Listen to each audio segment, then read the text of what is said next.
2023 को दिल्ली के जंतर मंतर पर इन सभी मांगों को लेकर के हमारा 1 दिवसीय धरना प्रदर्शन है। आपसे भी मैं निवेदन करूंगा, सब लोग वहां आए, आकर के सुने कि क्या क्या मामले, क्या क्या घटनाएं हो रही हैं। और यहाँ के माननीय मुख्यमंत्री जी मौन है। एक बड़े दंगे की साजिश रची जा रही थी कि चंद्रशेखर आजाद को कुछ हो जाए और एक विशेष समुदाय को टारगेट करके दंगा भड़काया जा सके, कि पुलिस कहीं ना कहीं मास्टरमाइंड को बचाना चाहती है। ये तो तय है कि एक ईद से 1 दिन पहले से दंगा होता है और ठीक ये दंगा कांवड़ यात्रा शुरू होने से पहले होता है। महत्वपूर्ण बात, जब वो अपराधी गोली चलाते हैं से भारत सरकार से भाई चंद्रशेखर आजाद जी के लिए सीबीआई जांच की मांग करते हैं, हमें ये पता लग सके कि इसमें कौन है। और अगर हमें न्याय नहीं मिलता तो ये तय हो जाता है। मैं अपने कार्यकर्ताओं से भी अपील करूंगा कि 21 तारीख में पूरी ताकत से पहुंचे, बताएं भारत के पंत प्रधान को, बताएं यहाँ के प्रधानमंत्री को कि आप वहां बैठ करके इतनी भी रक्षा सुरक्षा नहीं कर सकते। हमला हुआ था, कुछ कार सवारों ने उनकी जान लेने की नियत से सहारनपुर के देवबंद कस्बे में गोलियां चलाई। 1 जुलाई को पुलिस ने मुस्तैदी दिखाते हुए 4 अपराधियों को गिरफ्तार किया, जिसमें से 3 अपराधी वहीं देवबंद के पास एक गांव पड़ता है रणखंडी बहला, वहाँ के हैं। बाकी एक अपराधी हरियाणा का है। आज की प्रेस कॉन्फ्रेंस विशेषकर इसलिए बुलाई गई है कि पुलिस के जो बयान हैं, पुलिस ने जो जांच पड़ताल की, उस पर एक सवालिया निशान है। पुलिस पूछताछ में बताती है कि उन्होंने टोल पर चंद्रशेखर भाई का काफिला खड़े हुए देखा और वहाँ पूछा कि कौन आ रहा है। वहाँ कार्यकर्ताओं ने जैसे बताया कि चंद्रशेखर आ रहे हैं, तो उन्होंने फौरन ही चंद्रशेखर की हत्या का प्लान बना लिया। ये मुझे ऐसे लगता है जैसे कोई फिल्मी स्टोरी चल रही हो कि अपराधी आता है और एकदम से हत्या का प्लान बना लेता है। पुलिस में जांच ने बताया, पुलिस ने उनसे पूछा कि आपने उनकी हत्या का प्रयास क्यों किया। अपराधियों का कहना है कि हम चंद्रशेखर आजाद जी के बयानों से नाखुश थे, भीम आर्मी चीफ के बयानों से नाखुश थे। भारत में लोकतंत्र है, अगर कोई किसी बात से नाखुश होता है तो उसके लिए आईपीसी है, कॉन्स्टिट्यूशन है, थाने कोर्ट कचहरियों में रिपोर्टें दर्ज की जाती हैं। लेकिन उन्होंने किसी प्रकार की कोई भी रिपोर्ट दर्ज नहीं की। पुलिस का खुद कहना है कि उनके पुराने आपराधिक रिकॉर्ड हैं। उन्होंने पहले भी एक जेलर पर गोली चलाई है, कई लाख की लूट में उनका नाम आया है। लेकिन पुलिस उनकी मनगढ़ंत कहानियों की जांच पर यकीन करके प्रेस कॉन्फ्रेंस के माध्यम से वहाँ के मौजूदा डीआईजी इस बात को कहते हैं। इससे सीधा सीधा ये प्रतीत होता है कि कहीं ना कहीं राजनीतिक संरक्षण में उन अपराधियों ने यह घटना करने का कृत्य किया। कहीं ना कहीं पुलिस प्रशासन पर भी दबाव है, प्रशासन जांच को सही तरीके से नहीं कर रही है। पुलिस का कहना है कि उन्हें पूछताछ में पता लगा कि 3 राउंड फायर हुए हैं, लेकिन वहां पर मौजूदा जो लोग थे 4 राउंड गाड़ी पर फायर हुए हैं, 2 राउंड उन्होंने हवाई फायर किए हैं। ये मैं किस लिए कह रहा हूँ कि जब उनकी गाड़ी फोरेंसिक जांच के लिए गई तो उस फोरेंसिक जांच से गाड़ी वापस आने के बाद हमने जब गाड़ी का मुआयना किया तो एक गोली जो ड्राइवर के सिर के ऊपर छत पर लगी हुई थी, फोरेंसिक टीम उस गोली लगी गोली को नहीं ढूंढ पाई। हमने जाकर एसएसपी महोदय को दिखाया, देखिए एक गोली का निशान ये भी है। इसका सीधा मतलब है कि प्रशासन धाराएं हल्की करके अपराधियों को बचाना चाहता है। सबसे महत्वपूर्ण बात, जिस थाना क्षेत्र की ये घटना है, ये घटना कोई छोटी घटना नहीं है। भाई चंद्रशेखर आजाद वही चंद्रशेखर आजाद हैं जिनका भारत में अकेले भारतीय का नाम टाइम मैगजीन्स में आता है, जो भारत में हर शोषित वंचित के साथ खड़े होते हैं। वो जब चलते हैं तो गरीब, किसान, मजदूर सब उनके साथ साथ चलते हैं। वो भारत की एक विशेष पर्सनैलिटी है, या मैं ये कहूँ भारत के राजनीतिक सामाजिक उभरते हुए सितारे हैं। ऐसे व्यक्ति पर हमला करना भारत के करोड़ों लोगों की भावनाओं को आहत करना है। अभी तक उस थाने के थाना इंचार्ज, जो वहाँ के मौजूदा थाना इंचार्ज है, ना तो उनको लाइन हाजिर किया गया, न ही उस थाने से बदला गया। किस लिए? कि वो जो अपराधी हैं वो भी एक जाति के हैं, थाना अध्यक्ष वो भी एक जाति के हैं, और देश के मुख्यमंत्री भी एक ही जाति के हैं। घटना के बाद कुछ फोटो सामने आए, जिस फोटो में देखा जा रहा है कि सहारनपुर में सरसावा एक कस्बा पड़ता है, उसके पास एक गांव है रायपुर। उस गांव में वो चारों लोग रुके, उनके साथ और भी साथी थे, लेकिन पुलिस ने अभी तक कोई आगे की जांच नहीं की, सिर्फ 4 लोगों की मनगढ़ंत कहानी को सच मान लिया। पुलिस ने कहा कि उन पर 315 के कट्टे से फायर हुआ है। मैं ये भी पुलिस से पूछना चाहता हूँ कि वो 315 का कट्टा क्या पुलिस ने अपने मन से कह दिया, या उसकी कोई ब्लास्टिंग रिपोर्ट आई है, या फिर प्रशासन जो है अपने कार्य को छोड़ करके वहाँ के रसूखदारों की चाटुकारिता गुलामी करने के लिए तैयार है।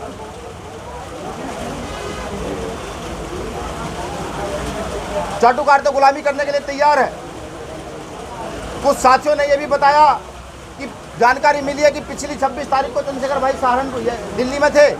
वो एक कार्यकर्ता के यहाँ एक कार्यक्रम में शामिल होने गए थे, तो उनके पीछे कुछ गाड़ियाँ देखी गई जो उनकी रैकी कर रही थी।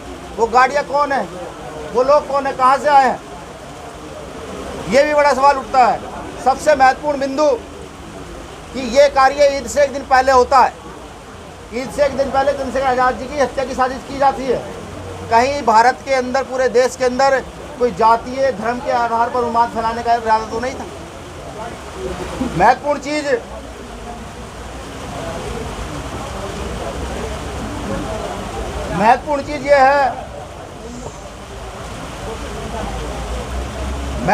ये है कि आप सभी जानते हैं कि चंद्रशेखर भाई के को लोग कितना प्रेम करते हैं, कितना उनके साथ रहते हैं। ये तो करोड़ों माता बहनों का आशीर्वाद है, आप सबका स्नेह है कि वो वहाँ से जीवित बच गए।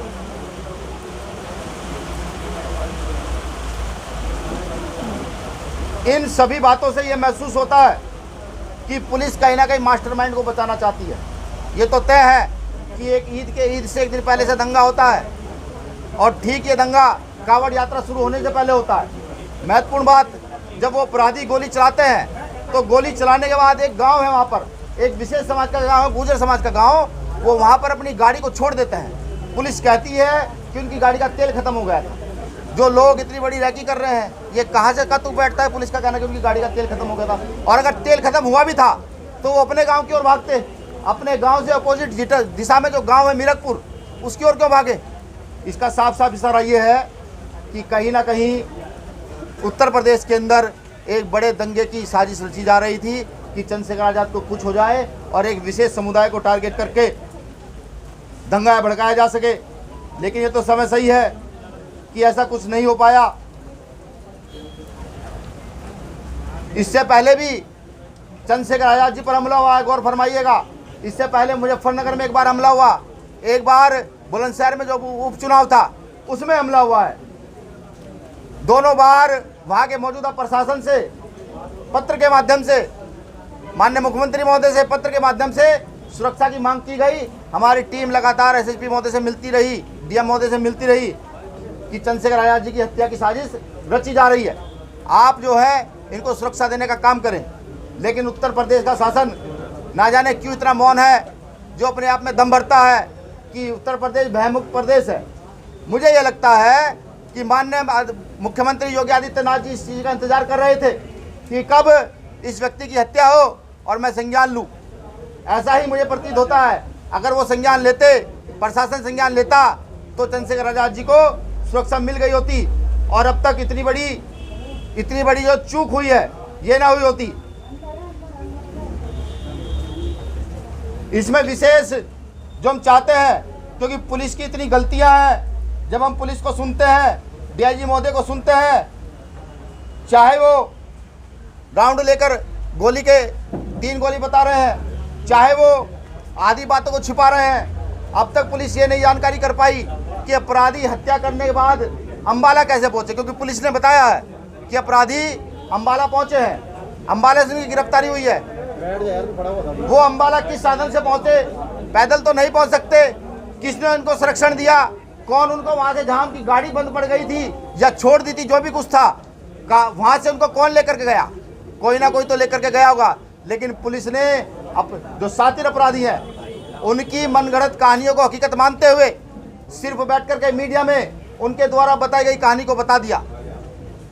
सीधा सीधा महसूस होता है कि राजनीतिक परिसर में वहाँ प्रशासन है और वो अपराधियों को नहीं खोलना चाहता कि पीछे मास्टरमाइंड कौन है। ये तो तय है कि मास्टरमाइंड या तो कोई राजनीतिक व्यक्ति है या कोई सफ़ेद पोश है, जिसको चंद्रशेखर आज़ाद भाई से बड़ा खतरा है, भीम आर्मी आज़ाद समाज पार्टी के लोगों से बड़ा खतरा है। मैं ये भी कहता हूँ कि आज भाई चंद्रशेखर आज़ाद जी पर हमला हुआ है, आगे आने वाले समय में हमारी जो राष्ट्रीय कमेटी है उस पर भी ये हमले हो सकते हैं।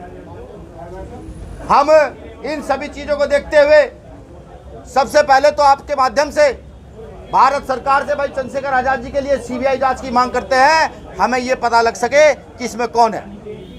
और अगर हमें न्याय नहीं मिलता तो ये तय हो जाता है कि यहाँ की प्रदेश के मुखिया से लेकर के नीचे तक सभी लोग चंद्रशेखर आज़ाद जी की हत्या में शामिल हैं। आरोपियों का नार्को टेस्ट होना बहुत जरूरी है, सच्चाई का पता लगना जरूरी है। अगर ऐसे व्यक्ति की हत्या की साजिश रची जाती है और पुलिस लीपापोती करके छोड़ देती है, अनर गलत बयान देकर छोड़ देती है, तो ये सही नहीं है, इसको न्याय नहीं कहा जा सकता। तो हम अपराधियों के नार्को टेस्ट की भी मांग करते हैं, क्योंकि पुलिस उनसे कुछ भी उगलवाने में सफल नहीं रही। महत्वपूर्ण बात कि अब तक पुलिस ने 10 दिन हो चुके हैं कोर्ट से उनकी कस्टडी नहीं मांगी है। इतनी बड़ी घटना के बाद पुलिस कस्टडी नहीं मांगती तो सीधा सीधा इशारा होता है कि पुलिस रिमांड नहीं मांगती, तो सीधा सीधा इशारा होता है कि कहीं ना कहीं सत्ता का संरक्षण उन अपराधियों के साथ है। हम चंद्रशेखर आज़ाद जी की सुरक्षा की मांग करते हैं कि यहाँ जब फिल्मी स्टारों को फ्री फंड सुरक्षा दी जा सकती है, यहाँ जब बाबाओं को सुरक्षा दी जा सकती है, तो यहाँ चंद्रशेखर आज़ाद को भी सुरक्षा दी जा सकती है। भारत के एक सच्चे सिपाही को, जो शोषित वंचित वर्ग के लिए हर समय खड़ा रहता है, जो हर बलात्कारी के खिलाफ, हर हत्या करने वाले के खिलाफ, हर गलत काम करने के वाले के खिलाफ खड़ा रहता है और हर उसके खिलाफ खड़ा रहता है जो अपने आप को बाहुबली समझते हैं। तो हम उनकी सुरक्षा की मांग करते हैं। सबसे महत्वपूर्ण, सब लोग ध्यान दीजिएगा, 21 जुलाई 2023 को दिल्ली के जंतर मंतर पर इन सभी मांगों को लेकर के हमारा 1 दिवसीय धरना प्रदर्शन है। आपसे भी मैं निवेदन करूंगा, सब लोग वहां आए, आकर के सुने कि क्या क्या मामले, क्या क्या घटनाएं हो रही हैं, और यहाँ के माननीय मुख्यमंत्री जी मौन है। ये भी बड़े शर्म की बात है कि एक पार्टी के राष्ट्रीय अध्यक्ष पर हमला होता है और मौजूदा समय के मुख्यमंत्री उस पर किसी प्रकार का ट्वीट से लेकर कोई बयान नहीं देते हैं। ये ना तो मानवता के हित में है, ना ही ये भारतीय राजनीति के हित में है। मैं यहाँ माननीय मुख्यमंत्री जी के इस्तीफे की भी मांग करता हूँ कि वो जल्द से जल्द इस्तीफा दें। और आपके चैनल के माध्यम से एक बात और मैं बता दूं, मेरा निवेदन है उन साथियों से जो लगातार सोशल मीडिया पर अनर्गल बयान लिख रहे हैं कि आप ऐसा ना करें, यहाँ लोकतंत्र है। अगर आपको किसी बात की परेशानी है तो आप जाएं, मुकदमा दर्ज कराएं, कोर्ट जाएं, कोर्ट न्याय करेगा, आप न्याय नहीं कर सकते। दूसरी बात कि एक बार हम खून देख चुके हैं, एक बार हमने अपने साथी, अपने नेता, समाज के कार्यकर्ता का खून देख लिया है, खुद को शांत कर लिया है, समाज को शांत कर लिया है कि नहीं, अव्यवस्था नहीं फैलनी चाहिए, हम लोकतंत्र के हिसाब से लड़ेंगे। लेकिन अगर अगली बार भी किसी ने सोच रखा हो कि नहीं वो खून करेंगे, वो हत्याएं करेंगे और हम शांत रहेंगे, तो मेरा निवेदन है यहाँ की सरकारों से, यहाँ की LIU से, यहाँ की विशेष जांच एजेंसियों से कि ऐसे लोगों को टारगेट करें जो जाति के नाम पर षड्यंत्र करके हत्या करा देना चाहते हैं एक व्यक्ति की, उस व्यक्ति की जो शोषित वंचितों के साथ खड़ा रहता है। मैं अपने कार्यकर्ताओं से भी अपील करूंगा कि 21 तारीख में पूरी ताकत से पहुंचे, बताएं भारत के पंत प्रधान को, बताएं यहाँ के प्रधानमंत्री को कि आप वहाँ बैठ करके इतनी भी रक्षा सुरक्षा नहीं कर सकते कि एक व्यक्ति जो खड़ा हो रहा है लोकतंत्र के ढांचे को समझते हुए कि उसकी आप रक्षा कर सकें। बताएं वो बहुजन समाज जो फूले साहब अम्बेडकर की विचारधारा पर चलता है, जो शोषित वंचित है, वो आए 21 तारीख को दिल्ली आए और अपनी ताकत दिखाए। मैं उनको भी बता दूं कि अब घूरने का भी प्रयास मत कीजिएगा, निवेदन यही है, घूरने का भी प्रयास मत कीजिएगा, वरना इस बार तो भाई चंद्रशेखर आज़ाद जी ने मामले को संभाला। गोली लगने के बावजूद भी उन्होंने पूरे समाज से अपील की कि नहीं, कोई भी व्यक्ति शांति भंग नहीं करेगा। अगर भाई चंद्रशेखर आज़ाद जी के पास ऐसा षड्यंत्र द्वारा होता है तो मुझे ये लगता है भाई हमारी पूरी टीम क्या भाई चंद्रशेखर आज़ाद जी भी उनको संभाल नहीं पाएंगे। तो मेरा निवेदन है यहाँ की सुरक्षा एजेंसियों से, जांच एजेंसियों से ऐसे लोगों को तमाम ऐसे लोगों को उठाकर जेल में बंद करें। शुक्रिया। जय भीम। 2 साल पहले शस्त्र लाइसेंस की डिमांड की गई थी प्रशासन के लोगों से, लेकिन प्रशासन ने 3 हमले होने के बावजूद भी जो भाई चंद्रशेखर आज़ाद जी के साथ कुछ साथी रहते हैं जिनका कानूनी तौर पर कोई क्राइम रिकॉर्ड नहीं है, मतलब किसी प्रकार का कोई मुकदमा नहीं है, जो सिंपल साधारण परिवारों के लोग हैं, उनके भी शस्त्रों के लाइसेंस प्रशासन ने नहीं किए। एक बड़ा सवाल उठता है कि सरकार के सुरक्षित लोग जो अपराधी भी हैं उनको आप हथियार लाइसेंस दे देते हैं, लेकिन जिनकी जान का खतरा है, जो सिर्फ लोकतंत्र की भाषा में आपको जवाब देते हैं, उनको आप हथियार मुहैया नहीं कराते हैं लाइसेंस के हथियार। ये बड़ी शर्मनाक बात है, जबकि सरकार की जिम्मेदारी होती है प्रत्येक नागरिक की सुरक्षा करना। सरकार सिर्फ उनकी सुरक्षा कर रही है जो उनकी बात करते हैं, उनके सही को सही, गलत को गलत बताते हैं। वो गाना सुना ना, मैं दिन को कहूँ रात तो मैं रात, तुम दिन को कहो रात तो मैं रात कहूँगा। तो यही हालत है, जो उनके कहने से दिन को रात कह देते हैं।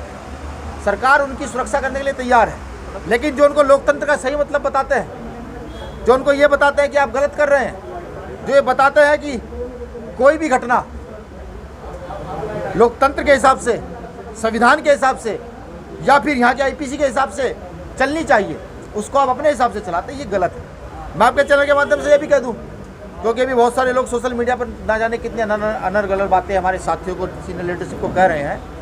हमारा किसी विशेष जाति से कोई द्वेष नहीं है, बिल्कुल नहीं है। लेकिन कोई अगर अपराधियों का संरक्षण करेगा, जैसे हाथरस में सवाई हुई, कोई अपराधियों का संरक्षण करेगा जैसे जालौर में सवाई हुई, कोई संरक्षण करेगा जैसे कुछ साथियों ने हत्या का प्रयास किया, वो नाकाम रहे, उनके पक्ष में लोग बोल रहे हैं। ऐसे लोगों के हम बिल्कुल खिलाफ हैं, क्योंकि ये लोकतंत्र के लिए खतरा है, ये देश के लिए खतरा है। और ऐसे लोग जो सही को सही नहीं इस देश के अंदर कह सकते, सही को गलत बताकर पेश करते हैं, वो लोकतांत्रिक व्यवस्था के लिए, देश के लिए खतरा है। मैं पुनः आपके चैनल के माध्यम से भी कहूँ माननीय मुख्यमंत्री महोदय को कि आप उन लोगों को लाइसेंस मुहैया कराइए जिनको जान का खतरा है।